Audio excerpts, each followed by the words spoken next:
Hola, buenas noches, bienvenidos, qué bueno que nos acompañen en este conversatorio dedicado a la aguda reflexión de cómo era el teatro en los 80s, de lo cual somos testigos privilegiados, mi querida amiga, mi querido amigo Verónica Maldonado, que nos acompaña, Raúl Adalid, que también está aquí con nosotros.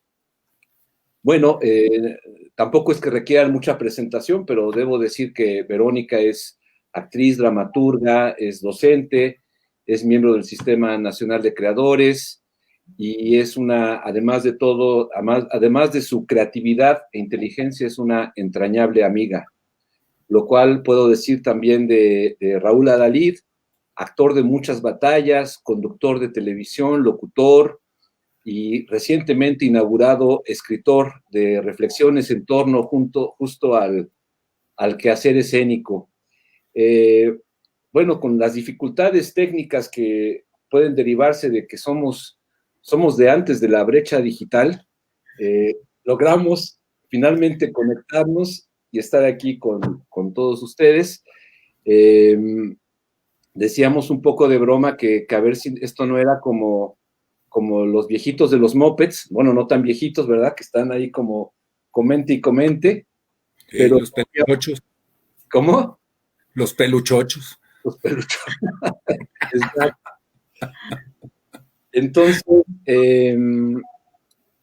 yo creo que para empezar, para entrar en materia, yo puedo lanzar una primera provocación y luego pues de ahí nos vamos con la confianza. Decía hace rato nuestro coordinador de redes sociales, el actor e ingeniero informático Fernando Sánchez Cervantes, que podíamos dejarnos correr como hilo de media. Así que con esa confianza nos podemos arrancar. Y yo la primera provocación en la que pensaba era en torno a los maestros que tuvimos, a cómo estos maestros estaban insertos en el campo profesional en lo inmediato, ¿no? Exhibían sus obras ahí en el Centro Cultural Universitario, en los teatros del IMSS, que entonces tenía un programa muy importante que se llamaba Teatro de la Nación, sí. Y en diversos lugares, no hablo de profesores como Héctor Mendoza, como José Luis Ibáñez, como Luis de Tavira, como Néstor López Aldeco, en fin, y como en la facultad, porque finalmente, para acotar el territorio del que hablamos en principio, debo decir que los tres aquí presentes, pues somos egresados de la licenciatura en Literatura Dramática y Teatro de la Facultad de Filosofía y Letras de la UNAM, y que esa fue de alguna manera una plataforma movilizadora para acercarnos a distintas vertientes de lo escénico. Luego también habría que mencionar que existía como parte de la UNAM un programa que se hacía año con año, que era un festival de teatro estudiantil, en donde las facultades presentaban espectáculos escénicos en 2 funciones en el Teatro Carlos Lazo. El Teatro Carlos Lazo, que era para nosotros fue un campo de batalla muy importante, ¿no? El famoso Teatro de Arquitectura.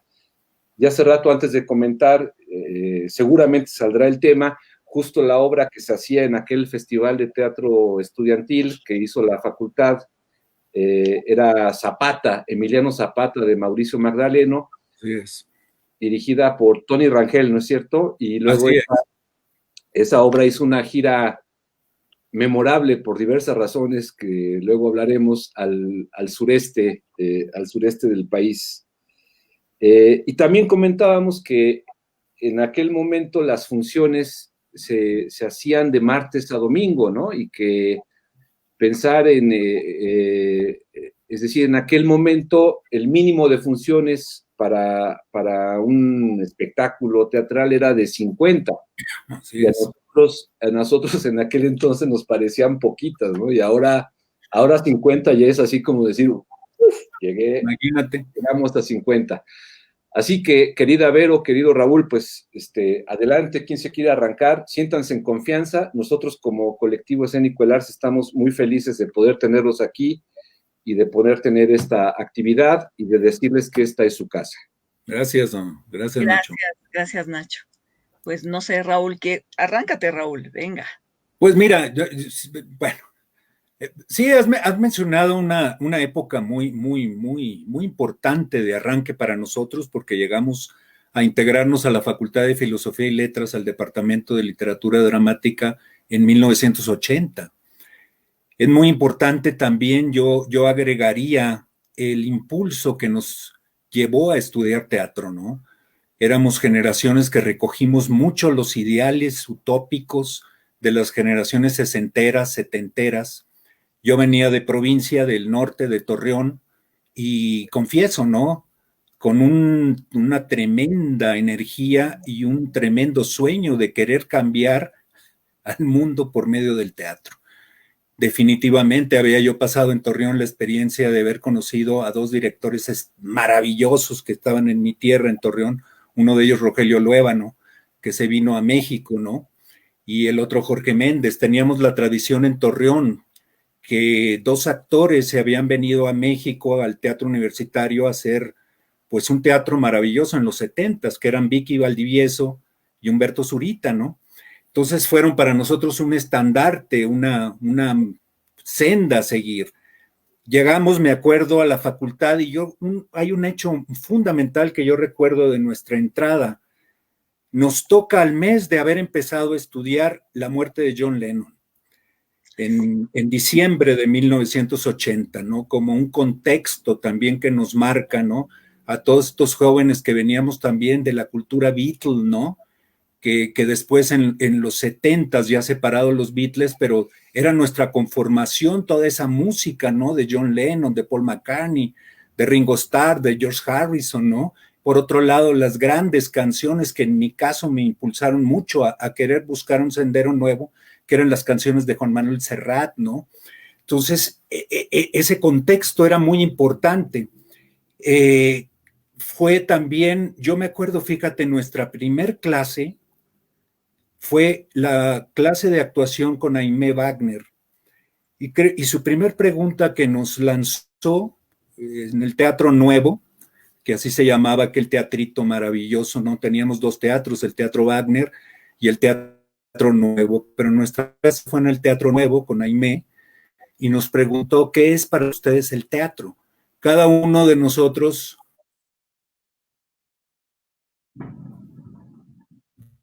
dijo, ¿no? Su sentir respecto. Estaba muy influenciado, me acuerdo que lo veía mucho en la televisión y dijo, me acuerdo, una frase maravillosa y dijo, con toda su elocuencia, el teatro.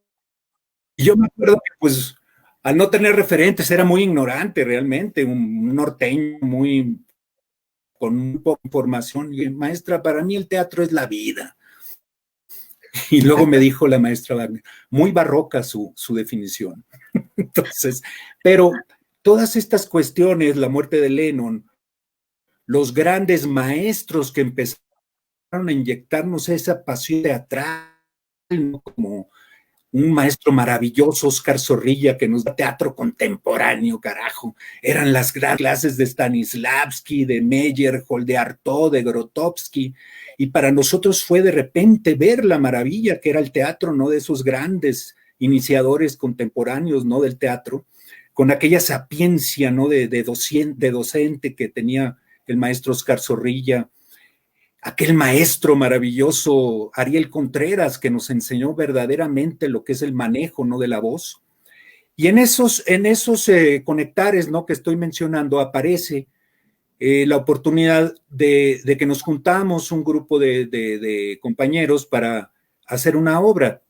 Teníamos una compañera que murió, muy talentosa, Carolina Padilla, que después, por cierto, se casó con Víctor Trujillo.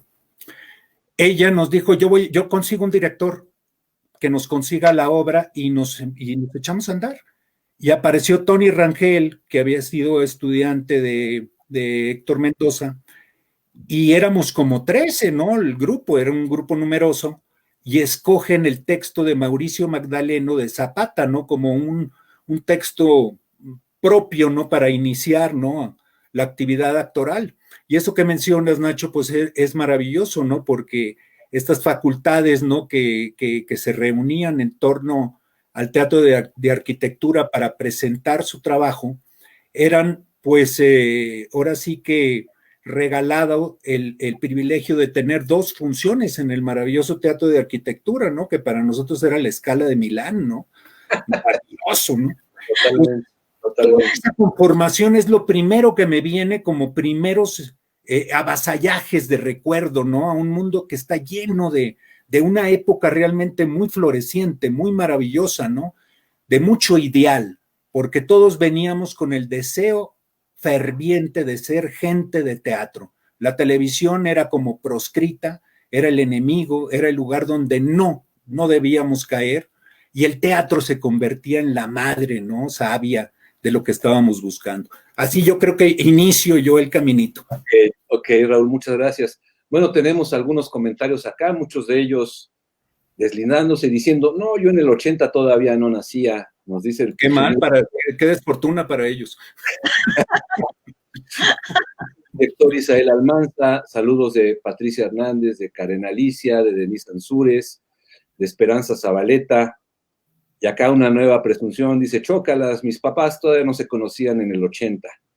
Bueno, pues le damos la palabra a Vero Maldonado.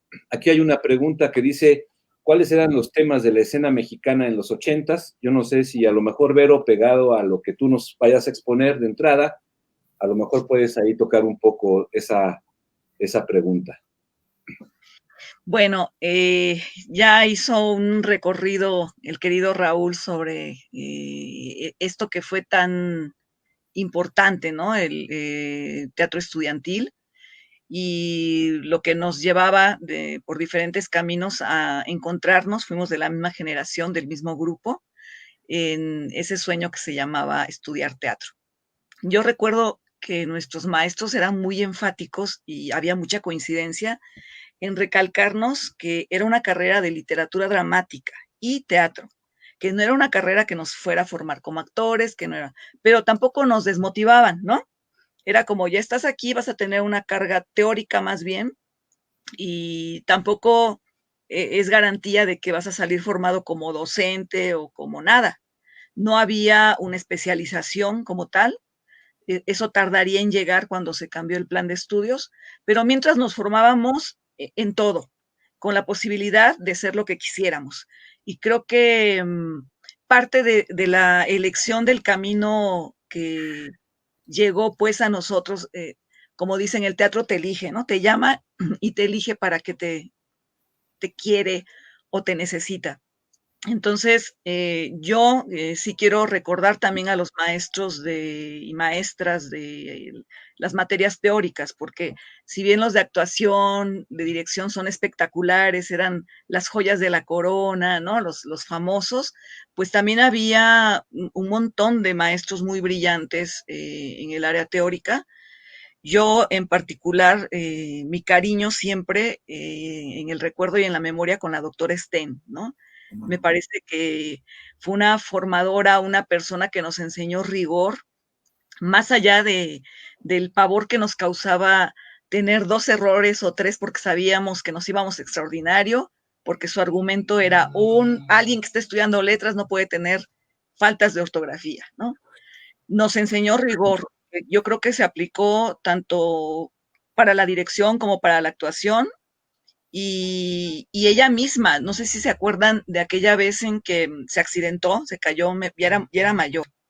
Era una maestra polaca que pues había pasado los avatares de la guerra, de la Segunda Guerra, había perdido familia, es decir, alguien que venía de un pasado duro.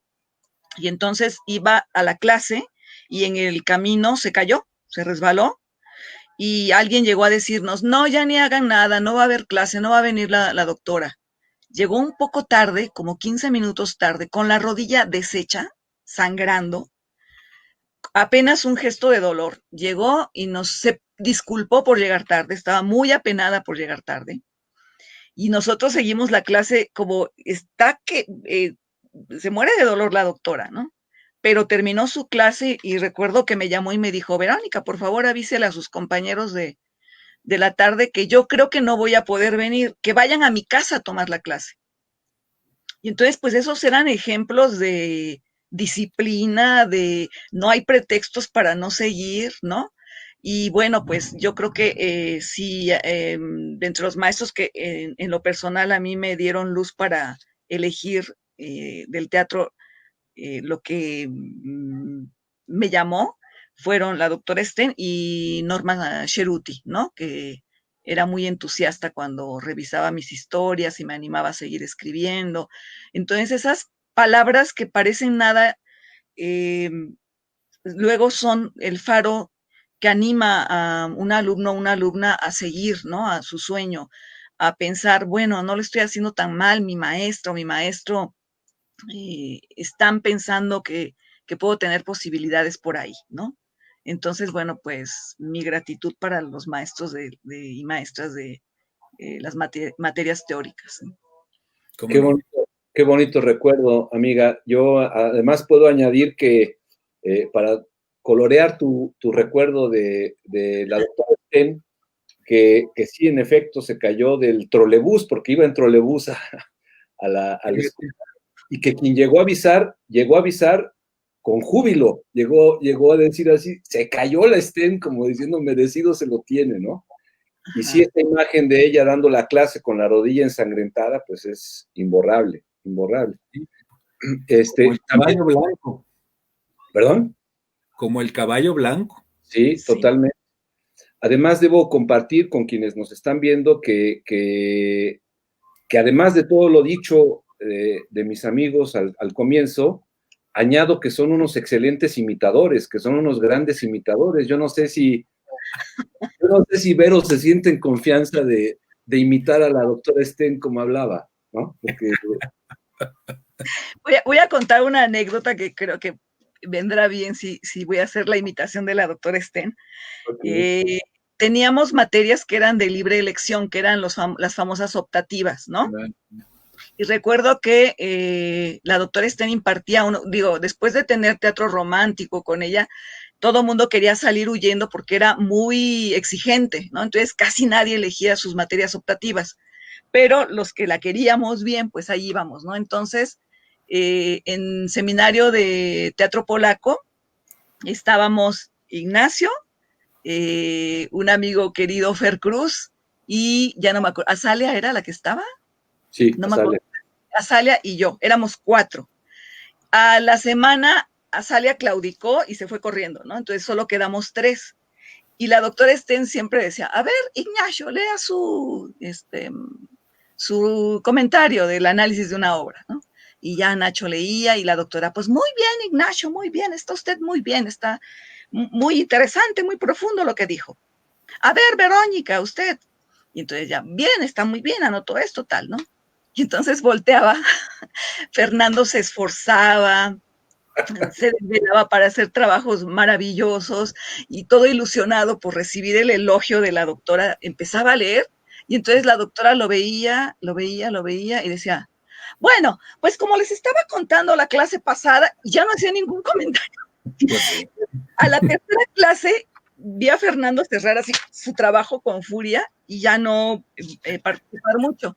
Luego ocurrió que un día estamos en el famoso aeropuerto, que era esta zona de descanso de las escaleras, que le decían así porque todo el mundo aterrizaba ahí después de clases. Entonces estábamos casualmente los 3, ¿no? Y pasa la doctora y llama a Nacho, ¿no? Y Nacho, venga acá, y le da una serie de indicaciones. Y luego me llama a mí y me da una serie de indicaciones. Y entonces dice, a ver, Ferdinando, venga acá. Y Fernando así con la mirada ilusionada, feliz de recibir la atención de la doctora, voltea y nos ve así como, y camina hacia la doctora, y la doctora le dice, por favor, consígame un gis. Ya pues todas, furioso, ¿no? Y pues eso, se recuerda. Y bueno, un poquito nada más haciendo el paréntesis de lo que decía Vero al inicio, de que nos dijeron que era una carrera para llevarnos hacia el lado teórico, Y sin embargo, lo paradójico era que en segundo año de la carrera teníamos a los dos mejores quizá maestros de actuación. Por un lado estaba José Luis Ibáñez, que daba clase en las mañanas, y Héctor Mendoza en las tardes. Entonces, por un lado se desvanecía también aquello que nos habían dicho, porque también había una potente enseñanza actoral, ¿no? Para el que quería seguir esos caminos, ¿no? Entonces, en ese sentido, también se desvanecía mucho los fundamentos, ¿no? De la carrera. O qué decir, ¿no? Después de esta maravillosa experiencia que tuvimos los tres de hacer la obra Lulú de Wedekind con un hombre talentosísimo como era Gustavo Torres Cuesta, ¿no? Dirigiéndonos, que aparte era otro gran maestro teórico en la materia de teoría y composición dramática, ¿no? Que eran célebres, ¿no? Sus conducciones para decirnos qué clase de obra era con la que estábamos enfrentándonos, qué género era, por qué, con una verdadera lucidez maravillosa de Gustavo, ¿no? Que tenía mucho esta cuestión de su maestra, ¿no? Luisa Josefina Hernández, que también era catedrática de la universidad, para aquellos que les interesaba, ¿no? La dramaturgia, ¿no? Y Gustavo pues tenía muchos guiños y muchas poses, ¿no? De Luisa Josefina Hernández, sobre todo cuando oía tus exposiciones y algo le parecía fatal, era fabuloso como con el cigarro hacía una pequeña mueca así. No podía fumar en el comentario. Sí, dos apuntes muy interesantes. Efectivamente lo acaba de decir Vero, que en los salones se fumaba impunemente, o sea, fumaban los profesores y fumaban los alumnos, ¿no? Eso y como, sí, como bien dice aquí Esperanza Zabaleta, Ruelas fumaba pipa. Claro, maestro Ruelas. Dice Virginia Mares, en los grupos siempre hay alguien que imita a los maestros. Pues sí, justo lo acaba de mencionar Raúl, ¿no? Que Gustavo tenía todo el estilacho de Luisa Josefina para el cigarrito, ¿no? Sí. Y solo quisiera añadir un apunte respecto a estas poderosas imágenes sobre la doctora Sten, que no sé si lo recordará Vero, pero un día consiguió la doctora Sten que Tadeusz Kantor fuera a dar una conferencia a la facultad, al aula magna. Claro. Era cuando el mejor momento de Kantor, o sea, estaba yendo ese año a un Cervantino con Bielopol, y entonces, pues ahí fuimos los del seminario de teatro polaco a ver a Kantor, y oh sorpresa, en el aula magna, que es para cerca de 200 personas, nomás había 4 personas, bueno, 5, contando a la doctora Sten y 6 a Kantor, ¿no? Entonces, fue una experiencia para mí imborrable, porque además él tomó la decisión de no irse a sentar a la mesa. Dijo, no, pues cómo me voy a ir a sentar a la mesa, y se sentó ahí con nosotros, ¿no? Y al cabo de los años, yo sigo recordando de Kantor las manos que tenía unas manos como de personaje de Guillermo del Toro, ¿no? Tenía unas manos larguísimas. Bueno, era como para completar esa imagen, ¿no? Yo creo que otra pestaña que abrimos ahí es justo el enlace con el campo de trabajo, ¿no? Con cómo al mismo tiempo que se estudiaba se podía trabajar y era una práctica frecuente. Incluso llegaba a darse el caso de que los profesores llamaban a los alumnos a trabajar. Entonces, seguro ustedes ubican perfecto esto que voy a contar, pero José Luis Ibáñez invitó a Raúl Adalid y a nuestro querido Raúl Zúñiga, que en paz descanse, los invitó a actuar en el Tartufo de Molière, en el Teatro de la Nación, ¿no? Con una superproducción ahí en el Teatro Hidalgo. Y yo me acuerdo perfecto que José Luis, al inicio de cada semana, les decía a los Raúles, a ver, pasen y díganle a sus compañeros cuánto cobraron esta semana. Antes no nos robaron, no nos pedían prestado. Oye, no, fíjate qué maravilla, eso fue un regalo de la vida, ¿no? 360 funciones nos aventamos en el Teatro Hidalgo, y yo tuve el privilegio de actuar con un ídolo teatral para mí de la actuación, que era Claudio Obregón, y tener el privilegio que me enseñara a proyectar la voz, porque antes teníamos que trabajar en teatros grandes, ¿no? A diferencia de las generaciones actuales que se han acostumbrado más al formato pequeño. A nosotros nos enseñaron también desde la facultad, Ariel Contreras, a saber proyectar nuestra voz, a saber manejar los volúmenes, los tonos, los matices. Y Claudio, en un momento que yo le dije, estaba muy chamaco, le dije, Claudio, enséñame a proyectar la voz como tú lo haces. Y me acuerdo que me dijo, a ver, vas a clavar 50 clavos con las vocales. Pues, ¿cómo es esto? ¿Cómo?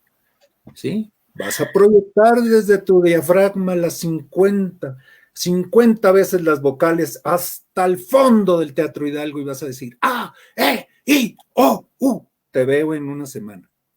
Y en una semana me vio y me dijo, ahí vas. Y yo me acuerdo que cuando estábamos en Lulú, siguió clavando vocales en cada ensayo, mi querido amigo Raúl. Sí, quizá podríamos hacer un enlace ahí para hablar un poco de Lulú, porque yo creo que sí fue un proyecto formador en más de un sentido. Por ahí nos siguen saludando, se asombran de que se pudiera fumar en clase, aunque dice Vero Ramos que se sigue haciendo. Pues yo no he visto, pero si lo dice ella, seguro. Mi hermana, gran artista del grabado, Angélica, nos manda a saludar. Te mando muchos abrazos y besos, hermana.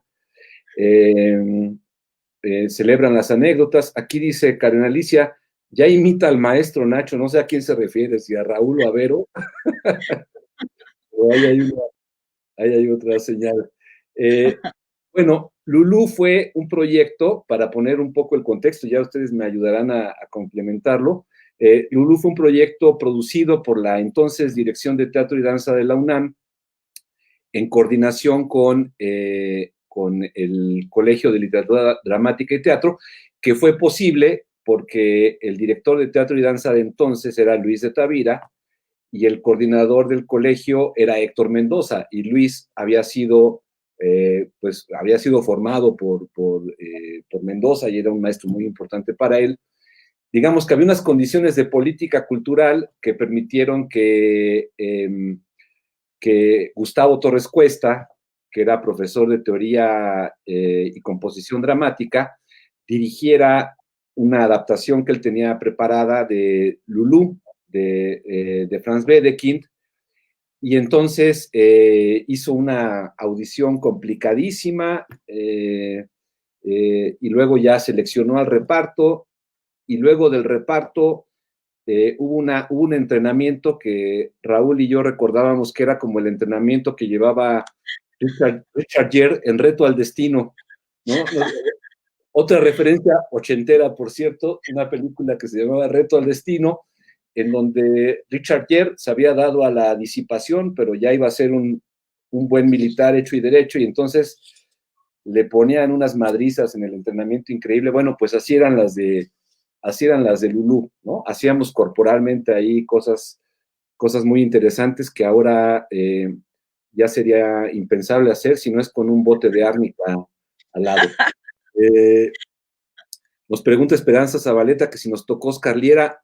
No, Oscar Liera dio la clase de composición dramática, pero él la daba en la tarde, ¿no? Y nosotros llevamos con Gustavo en la mañana.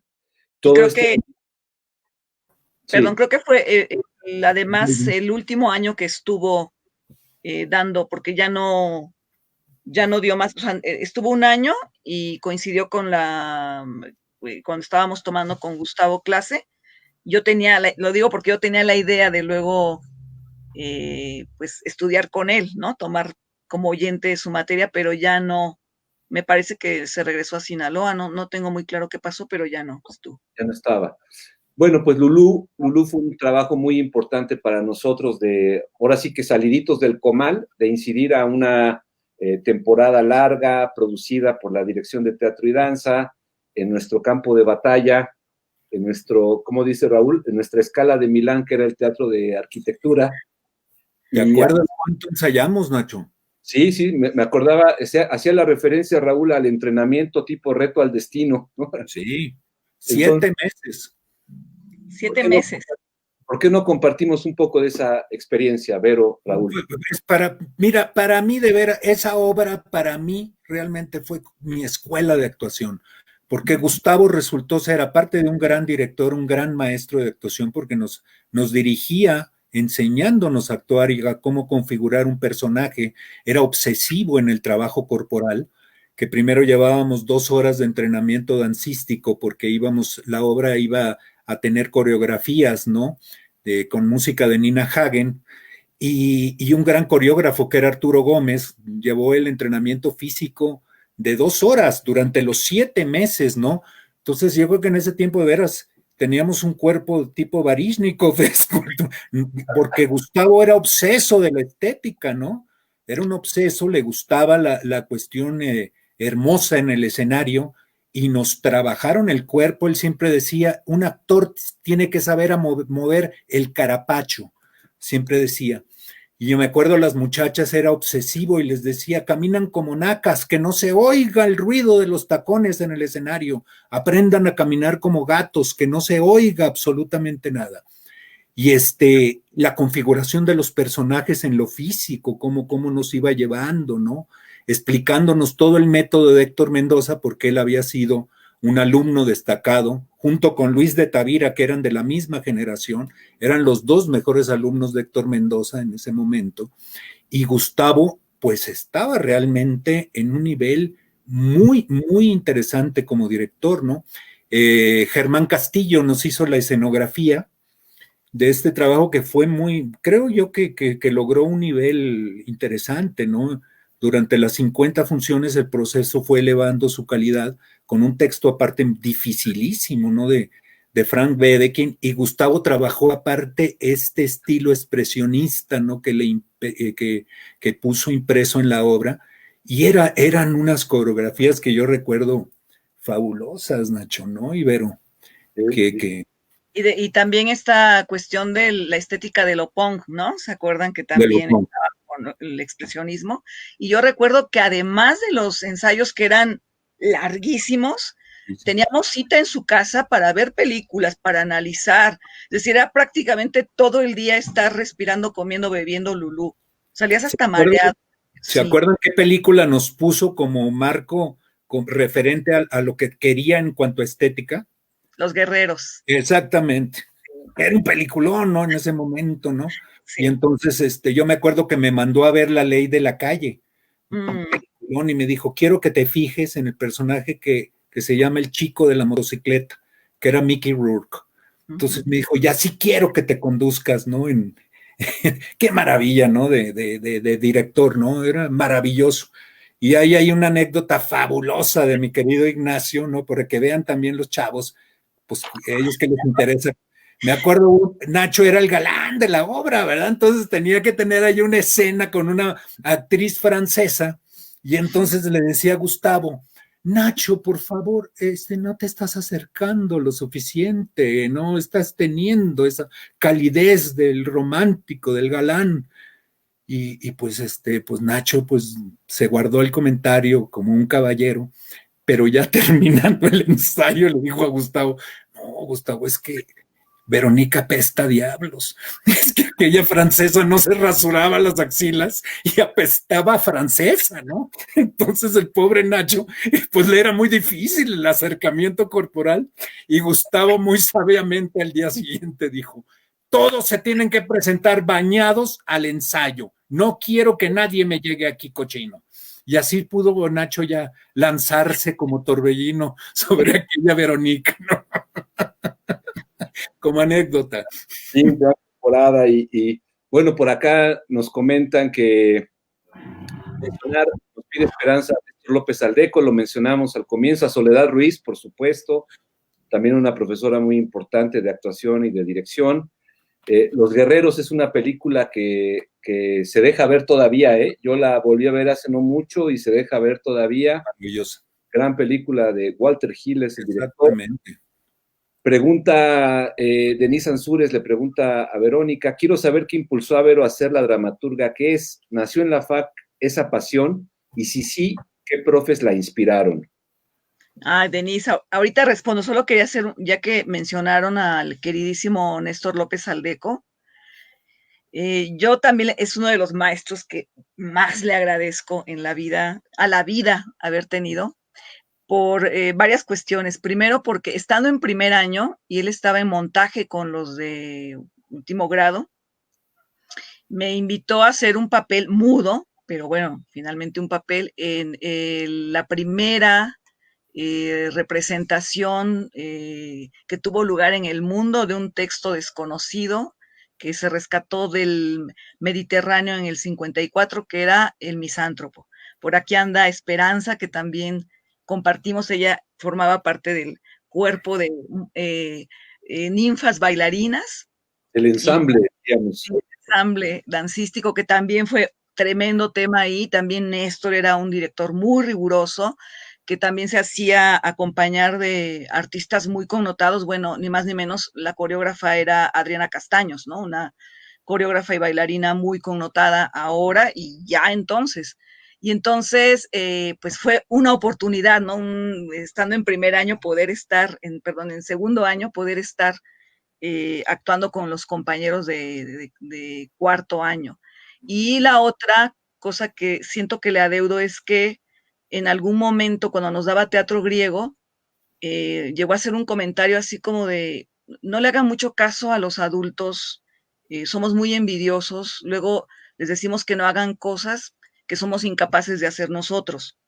Ustedes láncense, hagan, búsquense la manera de hacer teatro, y creo que eso impulsó a que formáramos un grupo, los compañeros, y nos lanzáramos a Chapultepec a dar funciones en la calle sábados y domingos. Y mucho tiempo, fueron años de dar funciones, y la calle nos dio un fogueo, y fue por obra de la animada que nos dio Néstor a buscar caminos, a probarnos, a hacer teatro como se pudiera y con lo que se pudiera y en donde se pudiera, ¿no?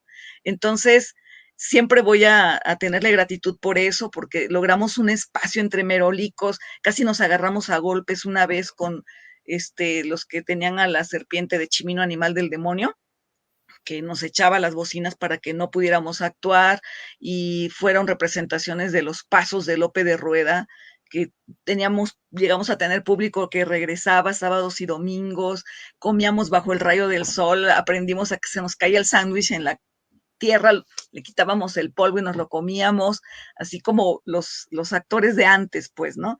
Entonces me emociona mucho recordar que todo fue pues por el espaldarazo que Néstor nos dio.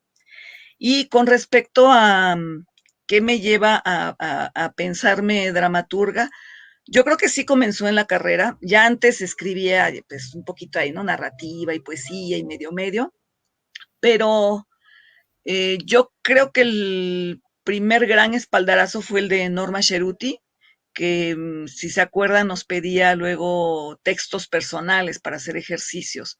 Era nuestra maestra de español superior. Y entonces llegué a leer narraciones, y ya fuera de clase me comentaba que le habían gustado mucho, que por qué no intentaba trasladarlas a la escena. Luego por ahí vino un breve ensayo sobre Sor Juana, y una obra que ahora la veo, pues me da más bien pena, pero en el momento que se las compartí a mis compañeros, dijeron, sí, hay que hacerla, ¿no? Y entonces cuando vi el ejercicio que hicieron mis compañeros, Margarita Cifuentes, Raúl Zúñiga, con mucho cariño los recuerdo, fue muy emocionante, ¿no? Decir, ay, eso lo escribí yo y está ahora ahí, ¿no? En un ejercicio escolar, y luego lograron una pequeña temporada ahí mismo en los teatros, como de 10 funciones, que eran muy poquitas, ¿no? En ese momento. Y bueno, pues fue como, sí, creo que por aquí va la cosa, creo que esto es lo que me gusta hacer, y ya después se fueron definiendo otras cosas en el camino y con el paso del tiempo, pero también se lo debo a la escuela, a la carrera. Fíjate que hay dos cosas muy interesantes, Nacho, que, perdón que te interrumpa, pero sí, en cuanto a lo que dice la chiquilla, ¿no, Verónica? Ella siempre tuvo grandes apuntes. Yo siempre me encantaba, ¿no? Sus exposiciones, y veía yo una tremenda luminosidad, ¿no? Intelectiva, ¿no? En ella. Y aparte de que siempre me he quedado pensando. En Verónica siempre hubo una actriz con, aparte un sentido del humor muy interesante, ¿no? Como actriz.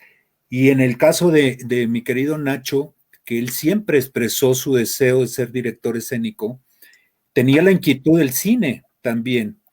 Y en primer año o en segundo, tú me corregirás, Nacho, un día hizo un cortometraje, en Super 8 todavía, de un cuento de Benedetti llamado Pequebú. Y fíjate lo que son las cosas. Yo el primer ejercicio que hice de cine, ¿quién me iba a decir? Lo hice bajo la dirección de Nacho.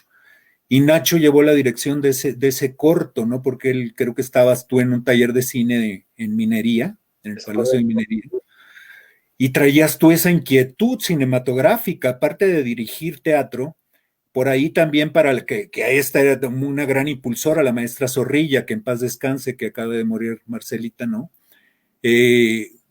Impulsaba también que si queríamos pasar la materia, podías hacer un corto, ¿no? Cinematográfico, y ahí hicimos también un experimento muy interesante, medio surrealista, ¿no? Ahí en el espacio escultórico, creo que trabajamos, y pues ya era yo como el actor fetiche de Nacho, ¿no? Fue mi primer director, pero fíjate qué bonito, ¿no? Porque realmente había inquietudes de todo tipo, ¿no?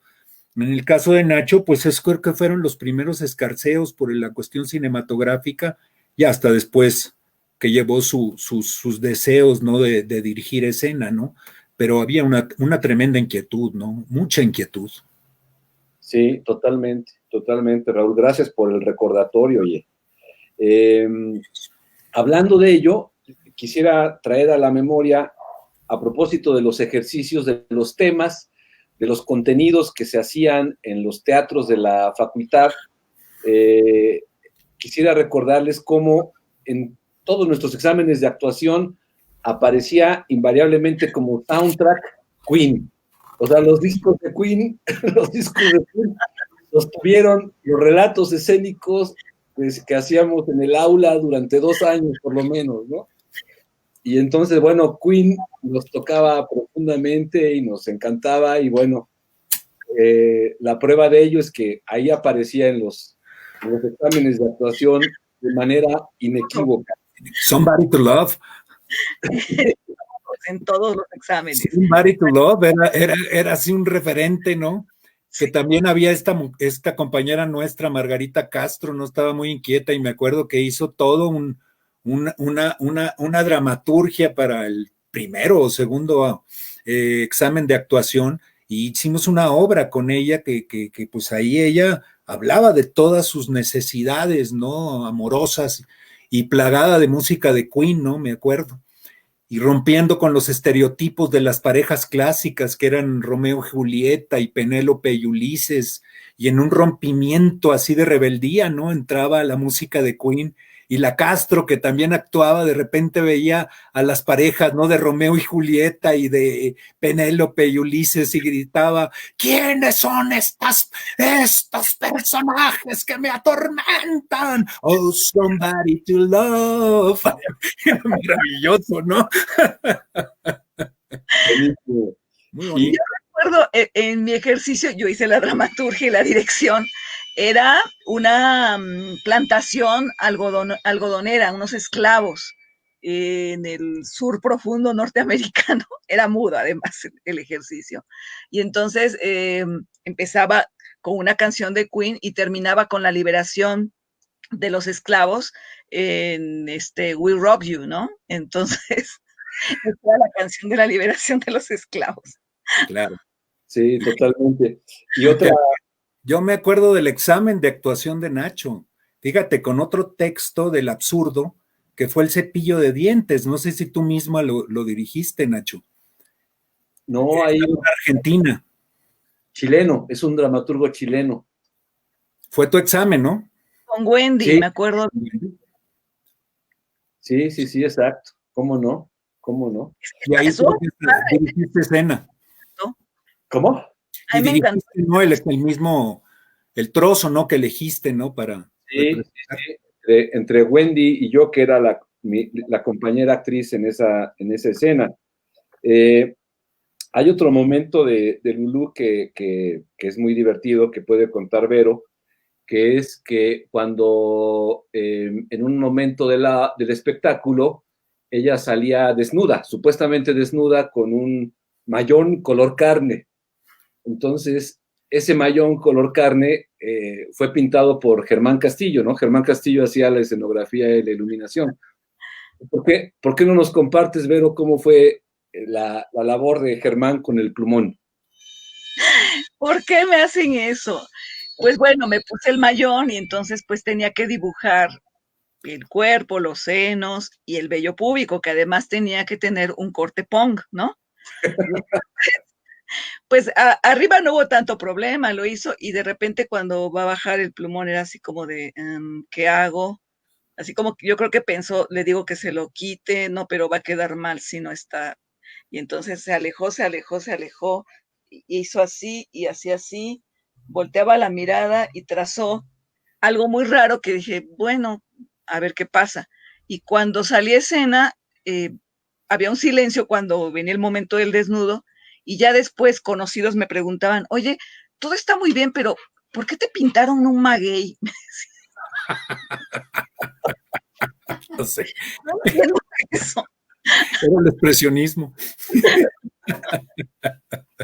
Ok.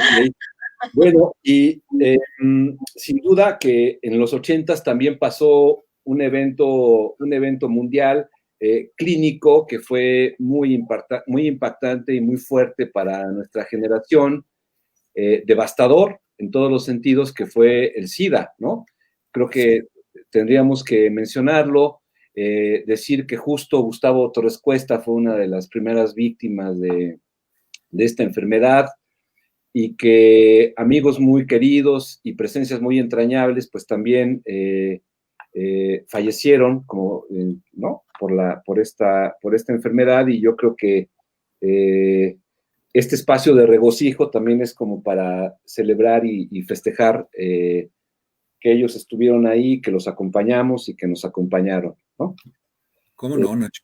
Sí, sí, Es fue. que aparte dentro de nuestras mismas inquietudes estaban las cuestiones personales, ¿no? De tu búsqueda. Y fue también un momento de una tremenda liberación sexual que vivimos, ¿no? Entonces nos toca esa pandemia, ¿no? Tremenda. Y era una cuestión que la oías como algo que aún no llegaba a México. Yo me acuerdo que empezaban a referirla como el AIDS. Por ahí del 82, 83 fue la primera vez que yo escuché hablar de eso. Ya después lo vi en directo, como dices tú, cuando llegué a ver la convalecencia de Gustavo y fue verdaderamente aterradora, ¿no? El cómo fue consumiéndose Gustavo, ¿no? Y esta cuerda floja en la que caminábamos, ¿no? Éramos muy jóvenes y esta cuerda floja siempre nos alertaba, ¿no? De cuando tenías pues encuentros sexuales, ¿qué va a pasar, verdad? Porque no teníamos la cultura de la protección, ¿no? Del preservativo, ¿no? Entonces, todas esas cuestiones que tú mencionas, pues también marcaron mucho a nuestra generación, ¿no?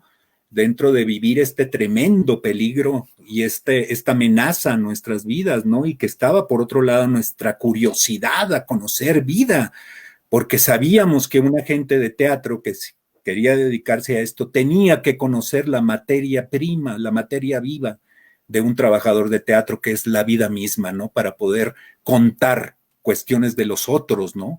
Pero ¿cómo se iba a lograr eso? Conociendo la vida nosotros mismos con nuestras experiencias, ¿no? Particulares. Eso fue muy importante, eso que dices, Nacho. Sí, tú, Vero, ¿quisieras comentar algo? Y cómo no, pues como tú dices, fue algo devastador, inesperado, y un poco volviendo la vista atrás, pienso, sí, nos tocó en la infancia la gran revolución sesentera, setentera, ¿no? De la segunda gran ola feminista, los derechos gays, en fin, y uno ansiaba llegar a ese momento de poder, de pasar los 18 años, ¿no? Y justo acceder a este mundo adulto pleno de vivencias, de experiencias, demás, y llegas y te das cuenta que no es tan así. Yo me acuerdo que esto que ahora tú lo refrendarás, Nacho, en las escuelas vemos, y que a mí me da mucha alegría ver la inmensa libertad con la que los chicos expresan su amor, ¿no? Y no solamente estoy hablando de que chicos y chicas gays se besen en el pasillo, sino que incluso sus amigos heteros les den beso, ¿no? Sin mayor problema de no, eso no ocurría en nuestro tiempo, era súper soslayado, el closet era verdaderamente el armario gigante, y cada vez que alguno se atrevía era noticia, pues, ¿no? Fíjate Claro. que Anito ya le dijo a sus papás, ¿no? Eso era lo primero. Y generalmente eran experiencias terribles, porque no es cierto que, ay, sí, te acepto, no. A veces había rompimientos familiares, pero había compañeros que incluso desarrollaban enfermedades por no poder decirle a sus papás, y porque había una presión en la escuela con respecto a, se acordarán de maestros que les llegaron a decir a compañeros, tienen que eh, confrontar con esto que son, no pueden como artistas estar encerrados, ocultándose, ¿no? Y entonces pues representaba la presión de parte de la escuela para que como artista se asumieran, y de pronto enfrentar a la familia para decirles quiénes eran. Y en estos silencios pues también estaba que muchos no decían, ¿no? Muchos no compartían, nos enterábamos ya muy avanzada la enfermedad de que pues estaban muy mal. Y sí fue, yo recuerdo que en un momento era como si pasara una segadora, y compañeros así, ¿no? Unos meses después uno, aquel amigo bailarín, aquel amigo actor, pam, pam, pam, y era así como se están yendo, ¿no? Yo creo que en lo personal, una de lo que más me pegó fue pues la partida de Raúl, ¿no? Fue muy duro, y creo que fue lo que cuando él se va, se acaba una época para mí, ¿no? Una época estudiantil, una época de hacer un teatro. Él comenzó también a hacer teatro distinto, experimentando, yendo a lugares, espacios no teatrales. Entonces, sí lo extrañé mucho, ¿no? En su momento, porque además fue un amigo querido y cercano. Entonces, sí, pues terrible ese momento, terrible. Había ahí una cosa, fíjate, muy interesante en cuanto a esto que platica Vero. Me acuerdo, Gustavo Torres Cuesta nos deja leer para el análisis la obra El Público de García Lorca. Y me acuerdo que dice, antes de empezar el análisis, de escuchar a los compañeros, dijo, antes que nada quiero decirles que la homosexualidad y la heterosexualidad no tienen nada de diferente. Somos gente totalmente iguales, solamente lo que nos diferencia es la preferencia erótica y punto. Ahora sí vamos a entrar a lo que es el análisis del público. Y empezó una clase magistral y maravillosa en ese traslucir vedado, ¿no? De García Lorca, de su preferencia sexual, ¿no? Entre líneas, y Gustavo nos hacía comprender esos subtextos, ¿no? Dentro de esas metáforas barrocas, maravillosas de García Lorca, ¿no? Pero creo que sí es. Por otro lado, teníamos los referentes que también se tocaban en el cine muy con cuidado, ¿no? Que eran, por ejemplo, las películas de Jaime Humberto Hermosillo, donde apenas dejaba también traslucir la cuestión homosexual, ¿no? De las parejas, ¿no? Siempre con una gran maniobra, ¿no? De saber manejar sus guiones para que tú simplemente dijeras, sí, los personajes son gays, ¿no? Pero nunca lo asegurabas, ¿no? Era un tiempo que también se prestaba mucho al recurso imaginativo y al asombro. Fuimos generaciones de mucho asombro. Al no tener tecnología desarrollada, de todos nos asombrábamos, y eso era maravilloso para la gente de teatro, ¿no? La capacidad del asombro. Nos dolían las cosas, llorábamos la muerte, ¿no? Nos sorprendían tremendamente las cosas, ¿no? Que aparecían como novedades, como ese montaje de Julio Castillo que hizo con la Facultad de Armas Blancas, ¿no? Que marcó un hito, ¿no? Y también dijo, ¿no? A los demás centros educativos de actores que la facultad era capaz de sacar buenos actores, ¿no? Se rompe con esa tradición de que decían que la facultad solamente sacaba teóricos, y con esa obra de Julio se abre el panorama y la gente dice, caray, se actúan muy bien. era un texto maravilloso de Rascón Banda, ¿no? Que Julio hizo magia, ¿no? En el Teatro de Arquitectura, en el sótano, que fue donde la presentó. Sí, sí, sí. Sí, como un detalle de color para acercarnos a la recta final de nuestra charla. Pero ¿cómo? Sí, el tiempo se nos va como agua. Pero justo a propósito de esto que dice Raúl digamos, la fama de quienes estudiábamos en el Colegio de Literatura Dramática y Teatro, estaba una competencia que se sentía a flor de piel con el CUT, ¿no? No sé si se acuerdan que Sí. además por aquellos años el CUT inauguró instalaciones, las que tiene ahora en el Centro Cultural Universitario. Y yo me acuerdo que en los pasillos de la carrera era así un hervidero de hay que ir a tomar las instalaciones del CUT. No podemos permitir eso. Esas instalaciones tienen que ser para nosotros. ¿Quién iba a decir con el recorrido de los años que con la gente del CUT pues hemos desarrollado una afinidad muy importante, ¿no? Entrañables compañeras y compañeros de trabajo ¿Cómo no? con las que nos acompañamos en la escena y en la reflexión de la escena. Luego, el otro tema que de nueva cuenta tiene que ver con la relación entre la academia y el campo profesional, tiene que ver con lo que aquí puse en mi acordeón como montajes memorables, ¿no? Aquellos montajes que vimos que pues nos pegaron así, que nos hicieron un contacto profundo por un lado, en nuestra percepción como espectadores, pero también en el quehacer escénico, ¿no? En un fuerte, ¿cómo se dice? En una fuerte impronta en nuestro posterior quehacer escénico. Ya que abrí el tema, voy a mencionar por lo pronto dos y ya les dejo la palabra a ustedes a ver cómo complementamos. Yo debo decir que un montaje que tuvo esta categoría fue de película, ahora que mencionas a Julio Castillo, de película de Julio Castillo, que es justo la imagen que pusimos para la postal que anunciaba esta charla. Yo me acuerdo que cuando lo vi dije, de aquí soy, esto, ¿no? Esto es lo que me gustaría hacer, por ahí va la provocación, me conecta emotivamente, me provoca evocación, me provoca nostalgia, una gran fluidez actoral, soltura actoral, en fin, un evento memorable. Y el otro también en ese teatro, que por cierto con los años se convirtió, yo creo que en mi teatro favorito de la Ciudad de México, el Teatro El Galeón, fue el montaje que hizo Luis de Tavira de Nadie sabe nada, ¿no? Que era un montaje inspirado en la muerte del periodista Manuel Buendía. Entonces aquello era una locura, la escenografía era la Ciudad de México y entraba un bochito, en algún momento entraba un bochito al teatro derrapándose y con unos tipos soltando bala, ¿no? Trepados en el Volkswagen.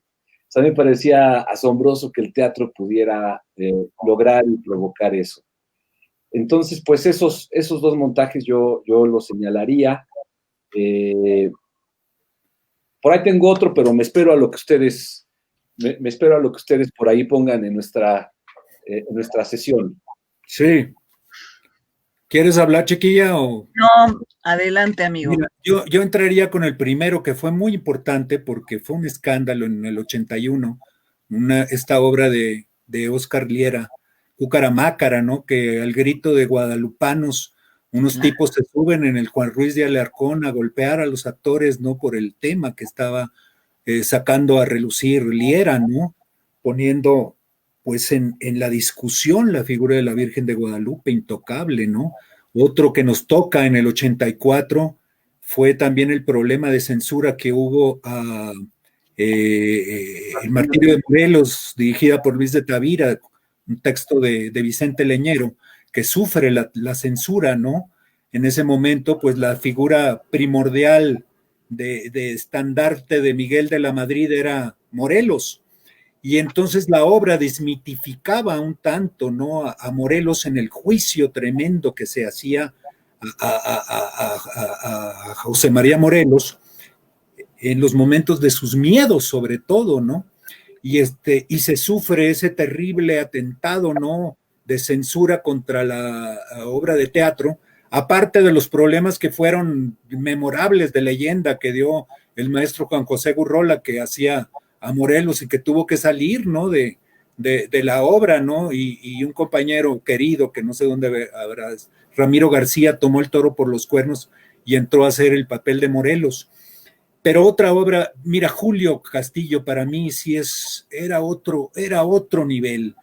Yo creo que para mí el mejor director que ha dado este país. Y por ahí me entró al recuerdo del Cocodrilo Solitario del Panteón Rococó, texto de Hugo Argüelles, un monólogo maravilloso de Adriana Roel que se llamaba Sucedió Mañana, de Darío Fo, en el Teatro El Granero, maravilloso. Y por supuesto aquella monumental puesta de la calle de Chucho González Dávila, ¿no? Un montaje memorable, ¿no? ¿Qué decir de La Dama Boba de Héctor Mendoza con Ofelia Medina, la belleza de Delia Casanova, Luis Rábago, Salvador Sánchez, que estaban en el elenco, ¿no?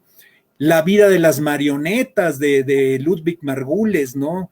Con toda ya la consagración actoral de Julieta Gurrola, de la Bianchi, Emilio Echeverría, Luis de Tavira actuando también, un montaje basado en la película de Bergman, ¿no? Una adaptación que hace Margules, primorosa, ¿no? Fueron yo creo que los montajes que a mí sí me llenaron de pasión y de asombro. Yo creo que estamos hablando de gente, nos tocó un boom maravilloso, los 80s, por ahí un día dijo Miguel Ángel Ferriz, ¿no? Que en paz descanse, dijo, va a ser muy difícil igualar esa época esplendorosa de teatro de los 80s por tantos y tantos montajes de magnífica factura, con magníficos actores que empezaron a consolidarse, otros a aparecer, escenógrafos, nos toca la nueva dramaturgia, ¿no? Con gentes como Chucho González Dávila, Liera, Rascón Banda, Sabina Berman, Leonora Azcárate. Entonces se dio un verdadero boom maravilloso en esos años 80 y que ahora sí que bendito sea Dios, nos tocó vivirla y que nos inyectaron esa gente de una tremenda vehemencia y pasión para vivir la vida y para expresarla y traducirla en el escenario, ¿no? Como recuerdos. Sí, pero... No, hombre, ya me dejó sin obras aquí, mi amigo Raúl. Todavía hay. No, sí hay. Bueno, ya la citaron, pero yo creo que para mí sí fue así de... Esto lo hicieron mis compañeros, ¿no? Con los que me encuentro en los pasillos. Me contaban las anécdotas, además, me acuerdo muy bien Lilia Sixtos, lo que contaba de el proceso, ¿no? De montaje de Armas Blancas.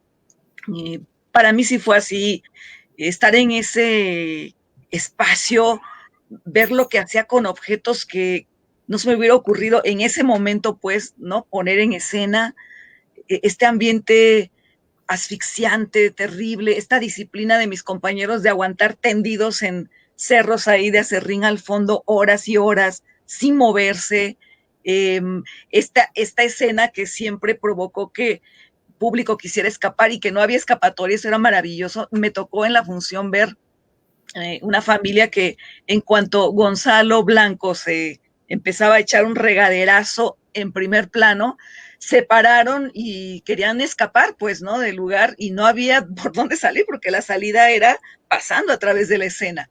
Entonces, me parecía que era un montaje inteligente, hermoso, provocador, que creo que estaba justo marcando para mí una época distinta, ¿no? Fue parteaguas, pues.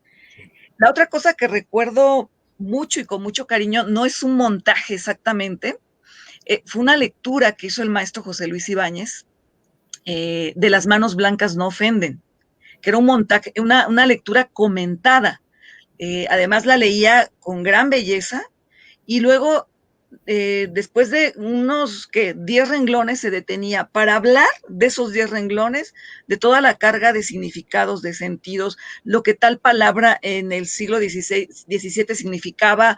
Y bueno, para mí también me enseñó rigor, pues, ¿no? Pensar, alguien que escribe se tomó la molestia de conectar todas estas cosas, de ponerlas a funcionar, de echarlas a andar, de crear un universo solo con la palabra. Y tan complejo es que aquí estamos 3 horas, ni siquiera fue la lectura completa, ¿no? La lectura fue como el botón de muestra que te dan ganas de ir y correr y ponerte a analizar. Fue una clase magistral. Y otra que, bueno, recuerdo otros dos, La noche de los asesinos, donde todavía actuaba Cecilia Toussaint, que después se dedicó a la música. Sí, fue así como de, otra vez, ¿no? Estos universos familiares agobiantes, asfixiantes, y por supuesto otra que me parece que fue emblemática fue la muerte accidental de un anarquista, ¿no? Que además no solamente triunfó aquí en México, sino que levantó públicos de pie en cuanto festival se presentó. Cuentan que, no me acuerdo el nombre de este teatro en Venezuela, que estuvo a punto de desfondar los palcos, de desfondarse, de que metieron exceso de público y no se querían ir y aplaudían y estaban, y que salían a la calle los actores y la gente los reconocía, porque verdaderamente era un gran trabajo, ¿no? Un trabajo conmovedor, en fin. Pues Héctor Ortega. Héctor Estaba Ortega. maravilloso. Y hoy que mencionas Los Noches de los Asesinos, dirigida por mi gran paisano Rogelio Luébano, que Claro. tuvimos la experiencia, Nacho y yo, de ir, ¿te acuerdas? En la mañana a su casa, porque Oh, para un cool. trabajo de Héctor Bertier, de Teatro y Sociedad, fuimos como a las 10 de la mañana y nos abrió, ¿verdad? Y yo no, ya le explicamos. Y se empezó a emocionar y dijo, a ver, te voy a hacer la imitación porque Rogelio era más. Se van a tomar un anisito conmigo para yo despertarme. Y ahí nos tienes a Nacho y a mí tomando el anisito. Salimos de ahí con una santa briaga. Pero nos platicó todo el proceso de trabajo de la noche de los asesinos. Y llevamos un trabajo maravilloso para Héctor Bertier. Agregaría como otra apuesta maravillosa que del el gran José Luis Ibáñez, El Vestidor, con el gran López Tarso y Héctor Bonilla, que estaban primorosos los dos. Maravilloso montaje en el Insurgentes. Sí. Oye, Raúl, ¿por qué no haces una imitación de López Tarso? Te voy a otra, hablando de referentes, se me pasó decir El Rey Lear, dirigida por Garcini, donde estaba López Tarso haciendo El Rey Lear. Y entonces tenía una escena maravillosa con Alejandro Camacho, que estaba muy bien también en esa obra. Alejandro Camacho. Entonces, ya cuando el rey estaba perdiendo ya la chaveta, le decía a su bufón, cenaremos en la mañana. Y le decía Camacho, y yo me acostaré al mediodía. Al mediodía. El bufón siguiéndole la corriente al rey, que ya estaba bien lurias, ¿no? Maravilloso montaje ese. Ahí estaban espléndidos, Blanquita Guerra, Tina French, Gabriel Araujo, Humberto Zurita, un montaje precioso. Sí, por acá nos dice, te manda a saludar, Raúl, tu paisana Estefanía Marrufo desde Torreón. Pues salud. Virginia Mares, una joven actriz, dice que si ya respondimos a la pregunta de cómo le hacíamos para avisar a sus compañeros que iban tarde sin WhatsApp. Pues no había manera de avisar, más bien el que llegaba tarde recibía la correspondiente, el correspondiente regaño, ¿no? La indignación de... Depende de con quién llegara tarde, porque se acordarán, era ya proverbial el asunto con el maestro Mendoza, de que si llegabas tarde, ya te olvidaras para siempre en tu vida de estar en su clase y de que te reconociera o de que te llamara a trabajar. Y hay anécdotas al respecto, ¿no? De compañeros que llegaban tarde y en la desesperación por lograr colarse a la clase, se autoinfligían daño ¿no? Se pegaban contra la pared para fingir accidentes y llegar sangrando y con la mano fracturada decirle, maestro, por favor, mire, tuve un accidente, y así lograr conmoverlo y que los dejara tomar la clase. El gran rigor que decían, ¿no? La única manera de faltar a una función o a un ensayo es con un certificado de defunción. Y lo creímos, verdaderamente, y qué bueno, ¿no?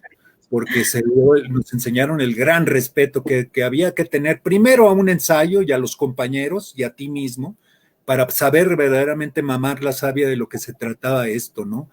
Y entonces de ahí, ¿cuál bullying? Que nosotros dijéramos, el maestro me está haciendo bullying. No, maestro, había que aprender lo que era el rigor, ¿no? De la disciplina teatral, y eso era maravilloso y agradecible, ¿no?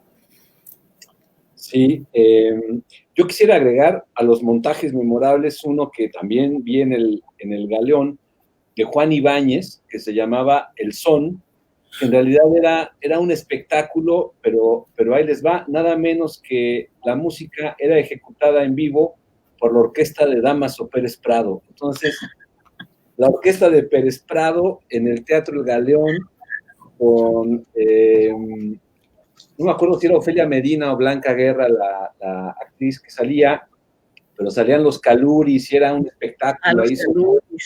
Era un espectáculo sobre la identidad mexicana o la identidad de la Ciudad de México en particular, ¿no? Como sí, en la línea de los Caifanes, la película esta que había hecho Juan Ibáñez. Sí. Dice Denise que tal parece que De la Calle marcó un parteaguas en el teatro mexicano. Sí, totalmente. Sí. Era muy, dice Vero Ramos, era muy diferente el área de teatro como la conocemos ahora, de la facultad. Sí era diferente porque en aquel entonces había 2 teatros nada más, que era lo que ahora es el Espacio Múltiple Rodolfo Sigli, era el Teatro Nuevo antes, y el Teatro Wagner ese sigue ahí, y ahora hay un teatro parecido al Wagner junto que se llama Enrique Ruelas, y hay una gran caja negra, ahí con algunas dificultades, pero operando, que es el Aula Teatro Justo Sierra, más el Foro Experimental José Luis Ibáñez, que está en el anexo de la facultad. Ok, luego por acá mencionan otros montajes. Esperanza Zabaleta menciona manuscrito encontrado en Zaragoza, como no, adaptación de Juan Tobar, dirección de Margules. La visita del ángel fue muy importante. Claro.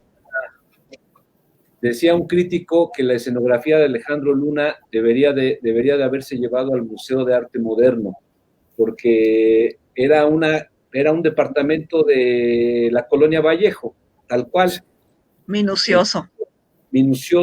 El agua corría, la estufa corría, y el tiempo del primer acto era el tiempo que tardaba en estar preparada la sopa. El consomé. Sí. Y entonces todo el teatro olía a comida. En fin, era un experimento con con naturalismo, perdón. Sandra Rosales recuerda a Rogelio Luébano. Donatiu Márquez dice, hoy decimos, maestro, es que no carga mi internet. Sí es cierto, ahora que estamos en las clases virtuales, esa aparece a cada rato. Tengo problemas con mi internet no quiere, ¿no? Sí, claro. Ya no se pegan así para decir maestro. Bueno, y nos mandan saludos. Y bueno, querida Vero, querido Raúl, no sé si quieran añadir algo más, aderezar con algo más nuestra conversación. Había una cosa interesante también en todos estos trabajos de contextualización de la obra que estabas realizando como director o como actor.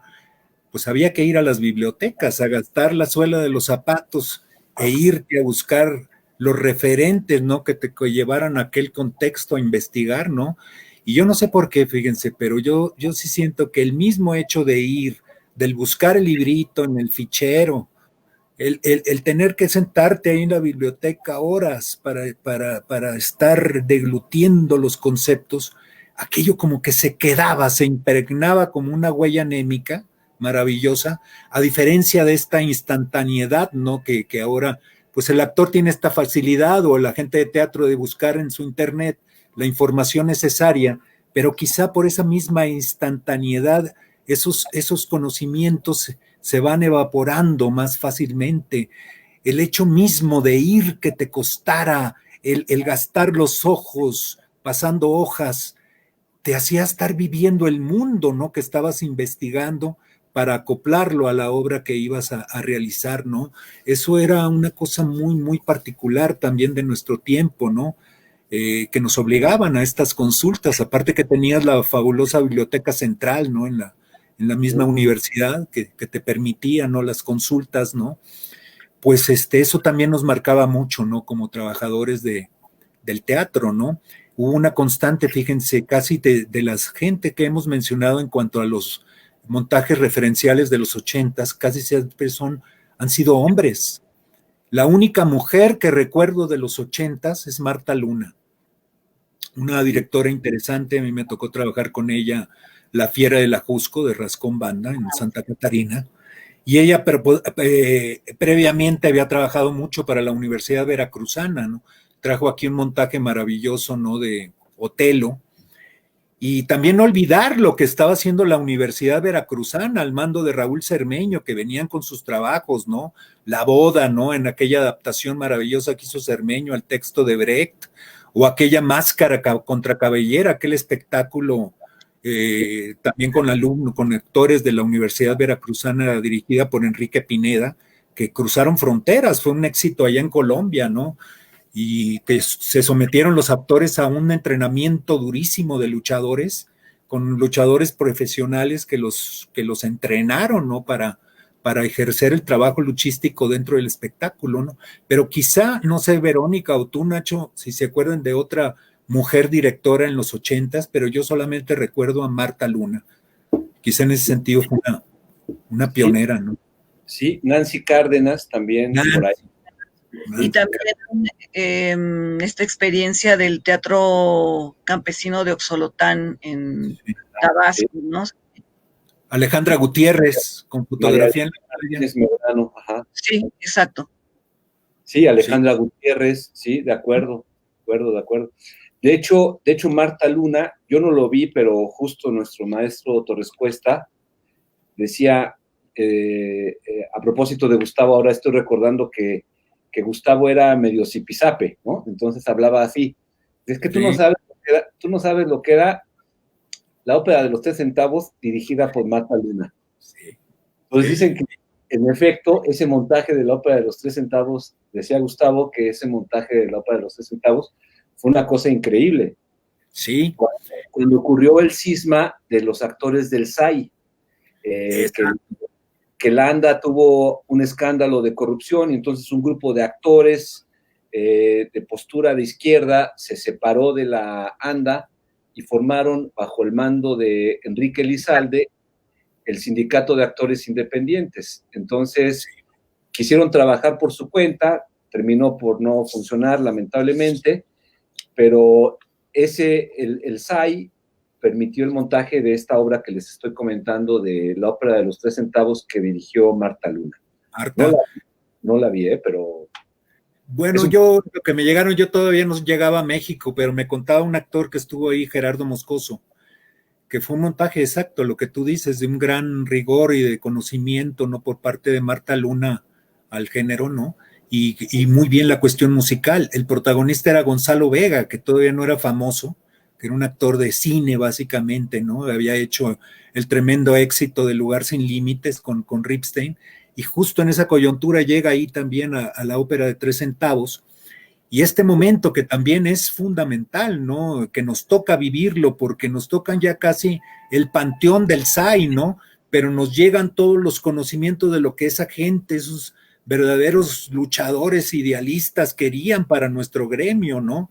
De mejores oportunidades de trabajo, de más igualdad, de buscar que tuviéramos un servicio social que hasta la fecha no contamos los actores, y las tremendas corruptelas que vivía la ANDA al mando de esos gángsters, ¿no? Terribles, ¿no? Que manejaron ese sindicato, y todas las cuestiones lamentables que tuvieron que pasar los actores del SAI para poder trabajar y regresar a la ANDA, porque les exigían que pidieran perdón público ahí en las asambleas de la ANDA para poderlos admitir nuevamente. Esos eran los tiempos que nos tocaron, ¿no? Tremendos luchadores, ¿no? Lamentablemente CESAI, Enrique Lizalde jamás renunció, ¿no? Jamás fue a pedir perdón a la ANDA. Oye, Raúl, ¿por qué no cuentas esa anécdota de Enrique Lizalde diciendo, ya les dije en todos los tonos que en una asamblea del Sindicato de Actores Independientes, ¿te acuerdas? Pues fíjate que esa sí ya mejor cuéntala tuya, ya de esa no me acuerdo. Bueno, Raúl hacía porque cuentan que en una asamblea, ya desesperado, porque eran asambleas larguísimas, Enrique Lizalde, que hablaba así, decía, ya les he dicho en todos los tonos posibles, y entonces se burlaban, decía, este güey nomás habla en un tono, no conoce todos los tonos posibles. Y con el cigarrito, ¿no? Bueno, dice Isael Almanza, joven director escénico, millennial, dice, aquí aparece, yo agradezco ya no buscar los textos por los ficheros, me lleva directo a lo sustancial. ¿Ustedes cómo creen que hubieran sido los 80s con toda la tecnología que hay actualmente? Bueno, antes de que respondan esta pregunta con la que podríamos ir cerrando la sesión, les comparto una cosa de Isael, que Isael puede estar viendo la tele, puede estar viendo la tableta al mismo tiempo y puede estar mandando WhatsApp por el celular. Entonces yo no sé cómo le hace. O sea, ve la película, está en la tableta y además está en el celular, ¿no? Pero pues, bueno, ¿qué piensan de este comentario de Isa? Dicen que la multifuncionalidad no es tan buena. Yo también la ejerzo, pero dicen que no es tan buena, que sí trae problemas a la larga, que no es tan bueno como estar en 5 cosas al mismo tiempo, Isa. Pero yo creo que no hubieran sido los 80, ¿no? Si estuviera todo esto, que justo fueron lo que fueron por todo lo que implicó retos para nosotros, ¿no? Este asunto de, pues no hay modo de avisarte. Comentábamos al inicio que tampoco es que todo el mundo tuviera teléfono en casa. Ya celular no existía, ¿no? Y teléfono en casa, no todos los compañeros no llegó tarde, pues, ¿no? Entonces, ¿cómo les avisas o tal? Pues no hay modo de avisar.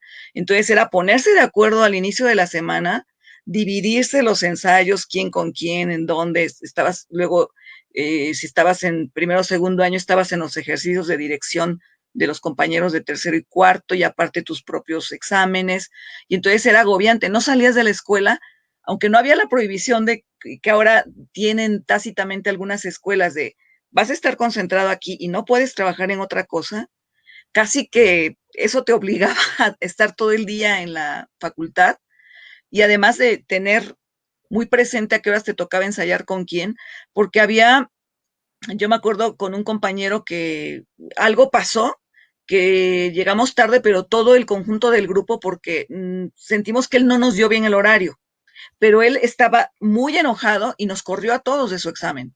Ya no quiso trabajar con nosotros, era así de radical el asunto, y por más que queríamos explicarle, oye, pero es que si llegamos tarde los tres porque tú nos diste mala hora, no, está muy mal, qué irresponsabilidad, así nos hace el teatro, nos echaba ahí la cancina, y entonces ya no trabajamos nunca con él, ¿no? Y era así, un poco lo que estaba diciendo Raúl era la palabra, ¿no? Sí, yo voy a venir al ensayo, sí, yo voy a estar aquí, y nada más, fiarse. Que nos significó mucho, a diferencia de esto que tú mencionas, Nacho, de que está la gente en 1000 cosas, ¿no? A la vez que está trabajando. Éramos generaciones que sabíamos vivir más el aquí y el ahora, al no tener esos tremendos distractores. Uno iba al cine, aparte de esos cines monumentales tan grandes, a vivir la película.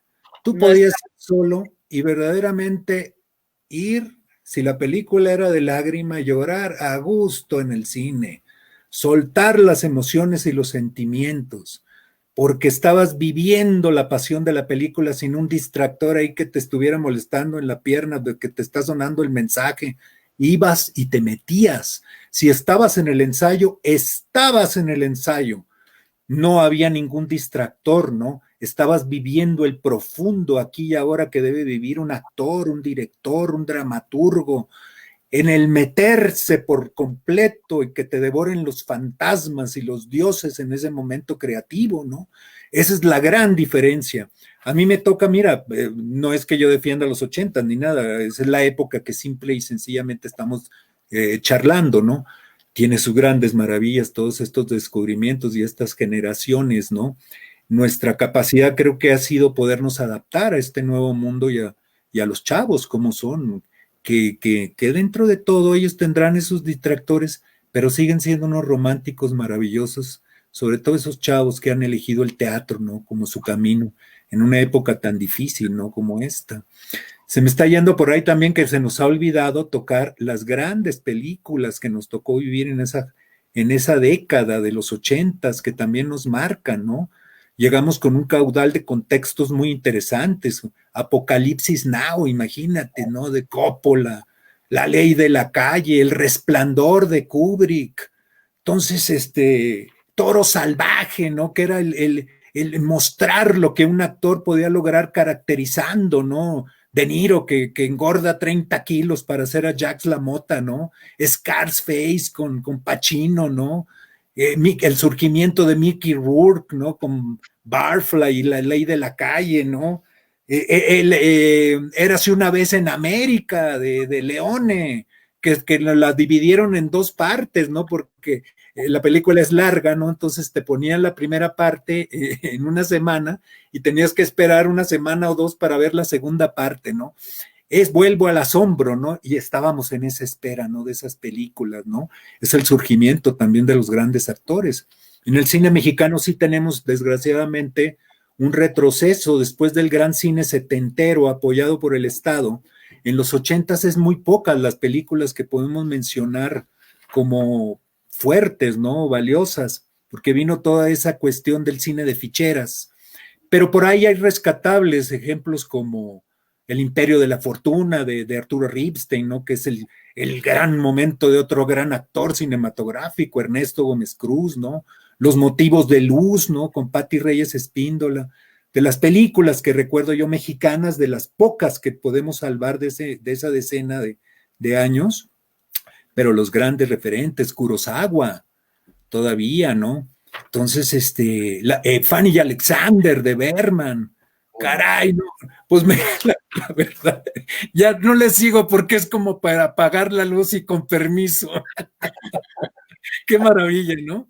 No, bueno, está fútbol que nos gusta tanto, Nacho, con tus Pumas que estaban haciéndola en grande, marcando la diferencia del fútbol, con Hugo Sánchez, Caviño, Bora Milutinoy. Nos toca el Mundial 86 también en esa época, en México, ¿no?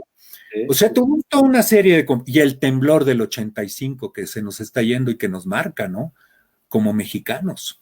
Se acaban muchos programas de cultura como el maravilloso Istescultura, que bueno, yo le debo mi primer trabajo soñado a ese programa.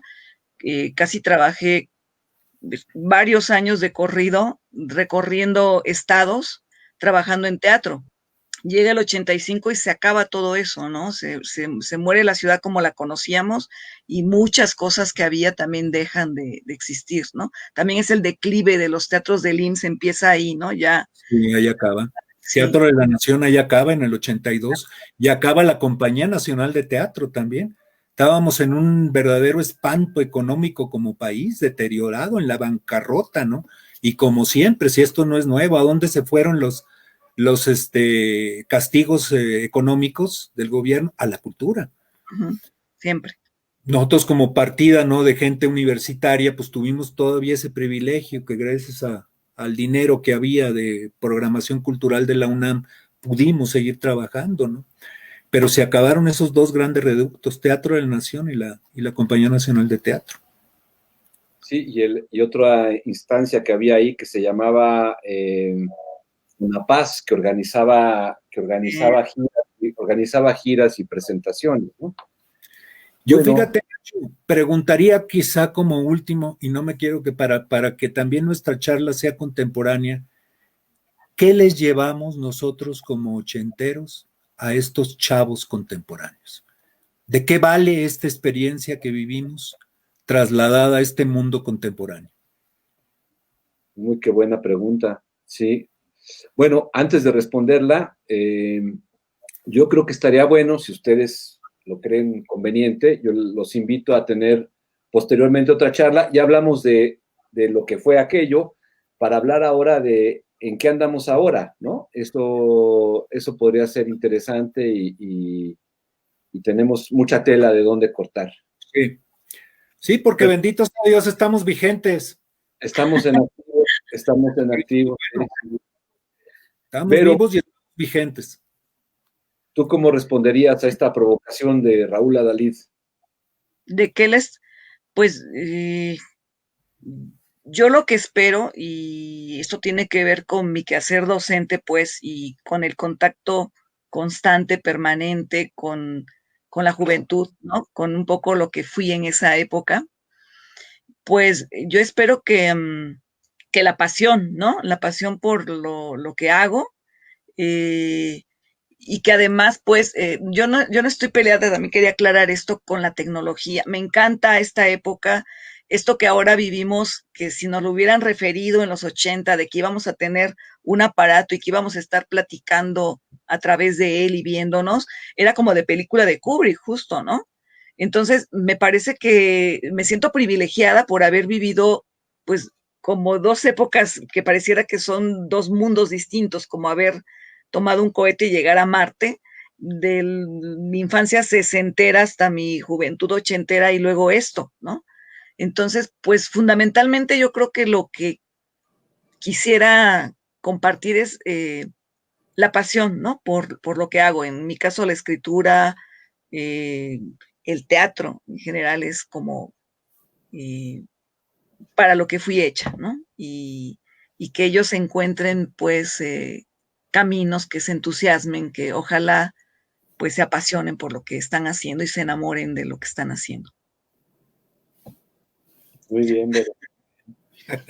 Sí, sí, increíble. Yo, por supuesto, comparto esa reflexión y yo lo que añadiría es lograr que la gente joven con la que uno trabaja arribe a una libertad expresiva, encuentren las vías de su libertad expresiva y hacer de ello un camino del regocijo compartido, ¿no? De jugar y divertirnos.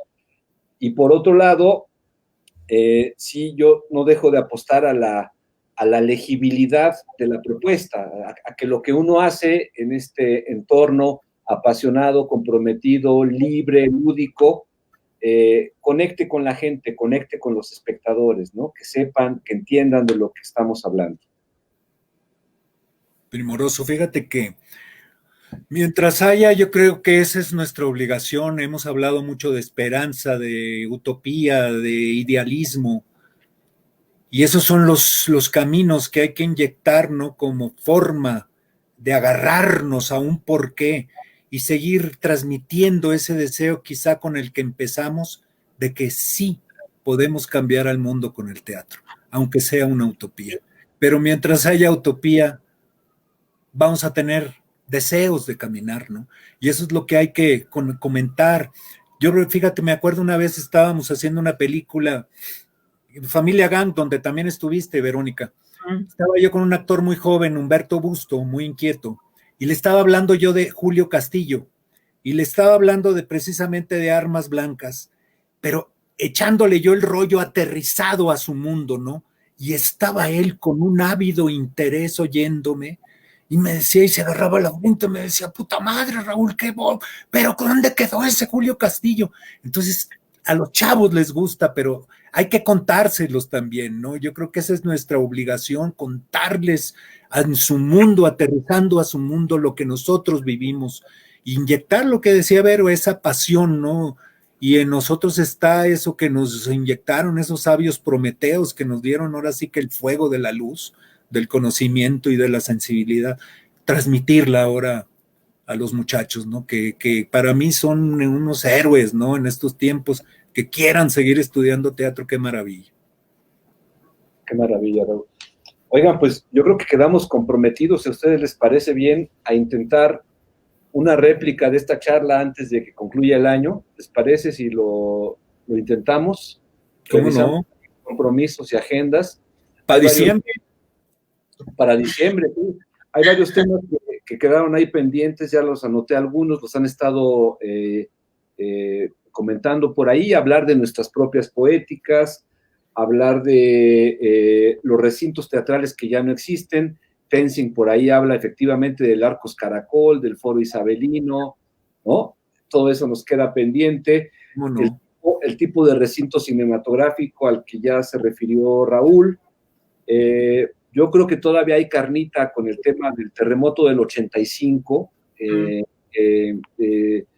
sí, como que detonó de muchas maneras en nosotros, ¿no? Yo a la fecha no puedo olvidar que en el que era el Parque del Seguro Social de béisbol en Viaducto y Cuauhtémoc, el estadio se usó como morgue.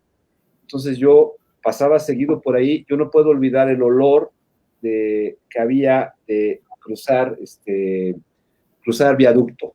Bueno, el caso es que sí, creo que por ahí hay temas que nos pueden seguir dando de qué hablar. Yo les agradezco muchísimo que hayan estado aquí, que nos hayamos acompañado mutuamente. También debo decir que hay anécdotas que pueden ser contadas todavía, que hay imitaciones en la chistera, que ya podremos escuchar. Raúl tiene una imitación de López Tarso haciendo al doctor Van Helsing en Drácula. Es increíble. ¿La dejamos para diciembre o la cuento, no?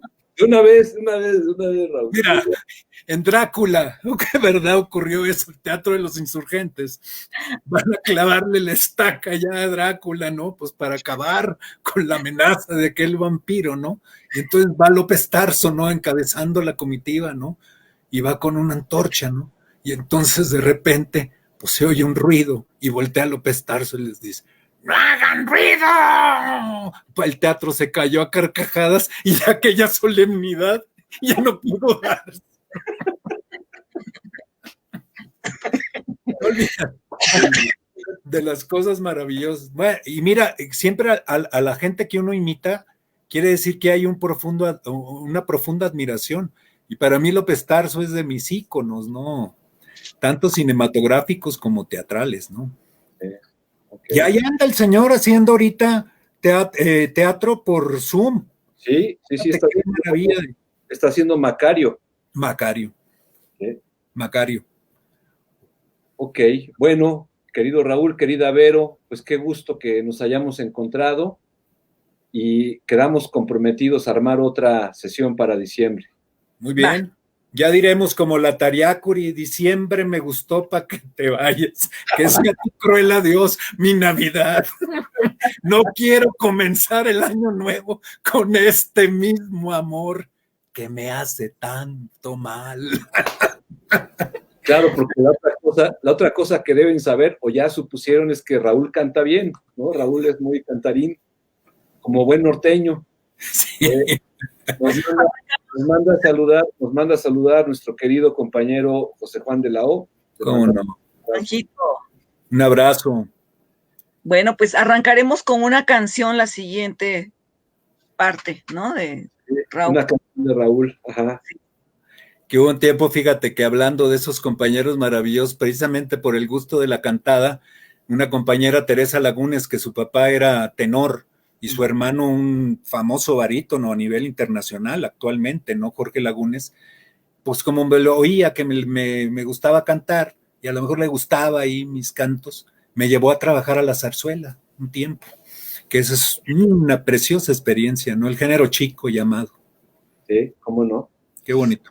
Bueno, pues tenemos mucho en el tintero virtual, y pues ya seguiremos dándole salida. Un saludo a Eduardo Villaseñor, querido Eduardo.